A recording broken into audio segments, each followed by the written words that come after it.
After using the Pixel Watch for more than a month, I hate to say it, but it's pretty mid! What's going on, guys? Ty Reke the Tech Geek here, back again with another 1 month review video of a product that I was honestly pretty excited for once it was announced back at Google's I/O event back in May, and that is the Google Pixel Watch. Google's first ever wearable, finally joining alongside Apple and Samsung with their smartwatches, and it's the worst out of the bunch. Okay, maybe that's a bit of hyperbole. I do have to preface this video by saying it is a first generation wearable, so not everything on it is going to be top notch. We're basically gonna look at what it does right, what it does not right, and in my opinion, it does a lot of things not right. First off, let's start with the positives about this watch. The design of this watch is absolutely beautiful. We've got the hazel colorway to match the Google Pixel 7 Pro that we went over the last time in this video. It's got a 41mm Gorilla Glass 5 display that kind of curves over to create a dome shape for the actual screen, with polished stainless steel for the frame of the watch, and then a rotating crown that gives some pretty satisfying haptics and an action button right above it. Honestly, the design of the Pixel Watch took a bit for it to grow on me, but it eventually did. It kind of looks like a little cute puck that just sits on your wrist. It's really light and easy to wear for long periods of time, and it's a lot less chunky compared to my Apple Watch Ultra that I normally wear every day. And that small display gives you quite a bit of options for pre-installed watch faces that come on this watch, all of which can be customized with different complications and colors.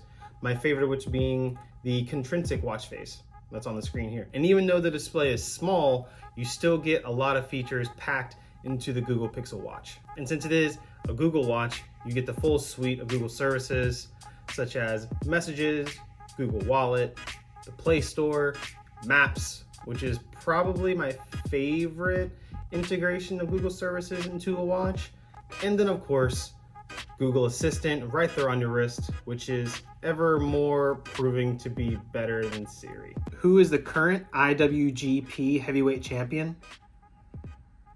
Something else. Jay White. According to Pure Rest. All right, now let's see what Siri has to say on the Apple Watch Ultra. Who is the current IWGP heavyweight champion? Here's an answer from Wikipedia. Tyson Fury is presently recognized as world champion, having earned that distinction by defeating Deontay Wilder on the 22nd of February, 2020. No, not quite. And since Google owns them now, you get all the health sensors that would normally come with the Fitbit device and all the apps that would come with it, including Fitbit Today, Exercise, and EKG, along with heart rate tracking, sleep tracking, and a bunch of other exercise monitoring apps that you'd be able to use right from your Google Pixel Watch. So those do a really good job for what you would use them for. It does a great job tracking steps. The sleep tracking is shockingly accurate, and the heart rate monitoring refreshes itself to update your heart rate once every second. For what? I really don't know, but it's actually pretty good, and I kind of like the fact that it's in real time. It just has a detriment to battery life is all, but I don't really mind it. Plus, when you buy the Pixel Watch, you get 6 months of Google and Fitbit Premium. For anyone who's just looking to dip their toes into those services, if you like it, you can keep it after the 6 months, or for anybody who's been using those services for a long time and just want to use that 6 months for free. Empowering all those features is the Exynos 9110 chipset, which is the chipset that was used on the 2018 Galaxy Watch. So yeah, not great. This watch is also running Wear OS 3.5, 2 gigabytes of RAM, along with a 294 milliamp hour battery. Now this battery can last you all day with a little bit left at the end, but it's definitely going to be one of those watches that you have to charge up every night. I conducted a battery test of my own on October 20th, 7 days after I got the Pixel Watch. Starting at 9:30, I started out with 100%. and got all the way to about 11 o'clock at night around the end of my day with about 15% left. So definitely not something that you're gonna want to carry into the next day without a charger. But speaking of charging, that's where we have to get into the negatives about the Pixel Watch.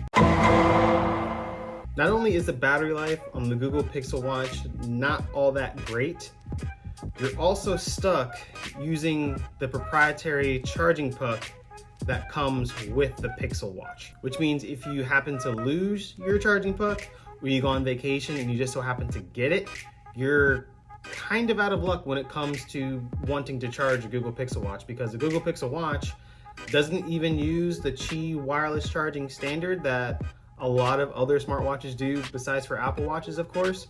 And what that means is that you can't even reverse wirelessly charge off your new Pixel phone.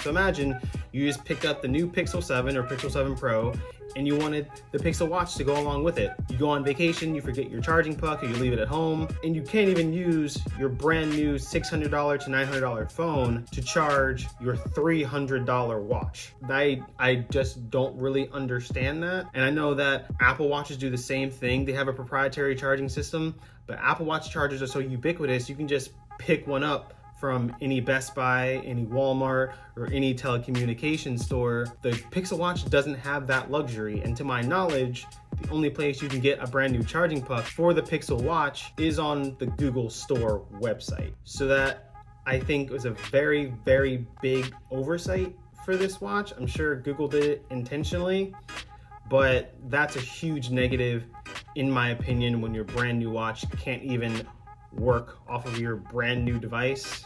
If you bought one, that's a really big negative for me.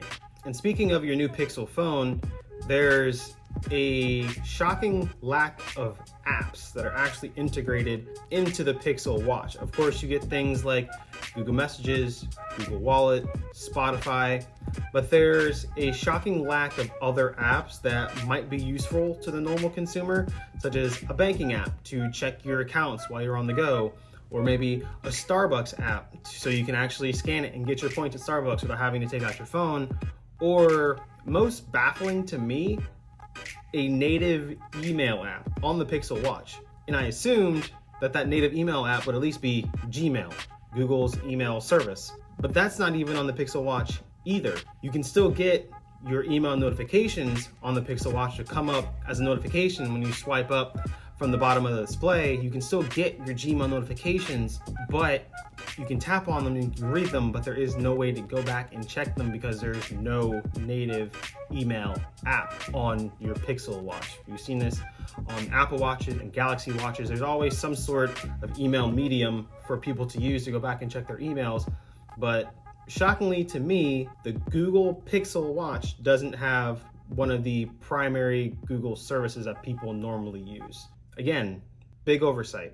We're starting to rack up on those. I mean, not that you would really want to go back and check your emails on this tiny display. 41 millimeters is an extremely small display. Don't get me wrong. I love the display of the Pixel Watch. It's kind of small and minimalistic and simple in a very non-cluttered sort of way. But if everything that was beautiful was good for the world, Amber Heard wouldn't be in the state that she is now. So here we are. This tiny display makes doing things like reading actual notifications slightly hard, and especially typing on this display. It's so incredibly painful just trying to type out a sentence, to the point I just tend to use diction because it just works out better that way. But that doesn't make it acceptable, and that's not helped by the fact that there is no larger size option for the Pixel Watch. It's just the 41 millimeter size and the huge bezels around the side of the watch. Google tries to hide it with software because most of the watch faces are dark anyway. When you're using a downloaded watch face, like when you get off the App Store, it becomes extremely noticeable just how much of a lack of screen you actually get with the Pixel Watch. And I don't know if this happened to anyone else, but around the first week that I had my Pixel Watch, I was using the ECG feature to test my heart rhythm, and it just kind of stopped at the end. Like I had died. Like I don't know if that just happened to anyone else, but I just thought that was really weird. I know they've patched that with a software update, but just wanted to throw that out there. Overall, I feel like the Google Pixel Watch is just very mid. It definitely seems like a beta test for Google when it comes to dipping their toes into the smartwatch marketplace. Again, it's a first generation smartwatch, so you really have to take everything I just said with a bit of a pinch of salt. But for a company that has the resources and the money that Google has, it didn't completely miss the mark with the Pixel Watch, but it definitely didn't hit the notes that it should have, if you know what I mean. Of course, this watch does a lot of things really well. A beautiful, simplistic, and lightweight design, the suite of Google services, the suite of Fitbit services, all day battery life, if you really want to take it there. But when those things are surrounded by so many other negatives, lack of charging options, lack of apps, the battery life being terrible, the screen size, the lack of a bigger watch design. Also, they tried to market the band as being simpler to use, almost like you're taking off a camera lens or something like that. No, it sucks. It's trash. I'm getting confused by it. I'm pretty sure a lot of other people are getting confused by it. Don't know why Fitbit went with that. Or I don't know why Google went with that. It's absolutely terrible. I hate it. But when all those good things are wrapped around so many other negative things, it really makes the Pixel Watch hard to recommend.